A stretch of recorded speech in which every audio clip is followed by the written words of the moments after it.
ابن جوزی نے لکھا ہے سینکڑوں سال پہلے، آج کے کسی عالم کی بات بتاتا تو لوگ انکار کو، سینکڑوں سال کہتے بلخ میں قحط پڑ گیا، لوگ ہجرت کر کے سمرقند آ گئے، ایک سیدوں کا خاندان بھی آیا، ایک ایسی خاتون بھی آئی جس کے ساتھ 3 بیٹیاں تھی، بیٹا بھی کوئی نہیں، خاوند فوت ہو گیا، مسجد کے ساتھ مہمان خانے بنے ہوتے تھے، وہاں اس نے بچوں کو ٹھہرایا اور نکلی سمرقند میں کہ کوئی آدمی مل جائے، تو وہ سیٹھ صاحب چودھری صاحب کہنے لگے مجھے کیسے پتا چلے گا تو سید ہے،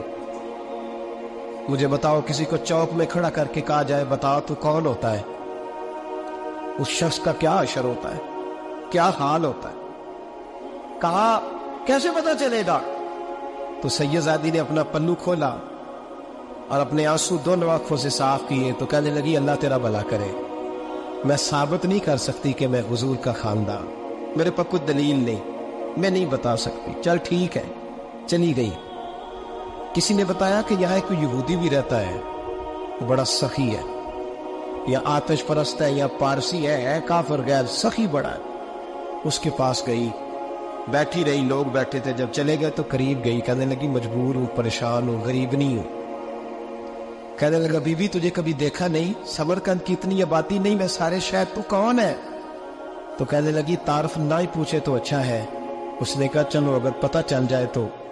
کہنے لگی میں مسلمانوں کے نبی کی اولاد ہوں، مسلمانوں، اس نے کہا پیغمبر خدا کی اولاد، اٹھ کے کھڑا ہو گیا، بی بی کو ساتھ لیا، گھر گیا، کہنے لگا جو صاف ستھرا کمرہ ہے نا اسے پھر دھو ڈالو، ایک دفعہ پھر دھو ڈالو، کمرہ دھلایا، صاف کرایا، پھر کہنے لگا بی بی میرے برتن زیادہ صاف ستھرے نہیں، میں نئے نہ خرید کے لا دوں، پھر نئے برتن لایا، پھر اپنے بچوں سے کہنے لگا اونچا نہ پھولنا، یہ سیدہ فاطمہ کی شہزادیاں آئی، یہاں کوئی شخص اونچی بات نہ کرے، پھر کہنے لگا بی بی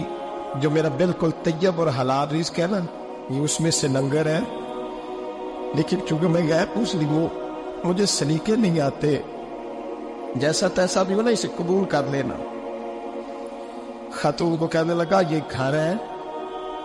جب تک جی چاہے یہاں رہنا، اور دیکھنا ہو سکے تو رات اپنے نبی سے سفارش کرنا، میرا بھی کوئی مسئلہ، میری بھی کوئی قبولیت کہیں ہو جائے، وہ مسلمان کہلانے والا۔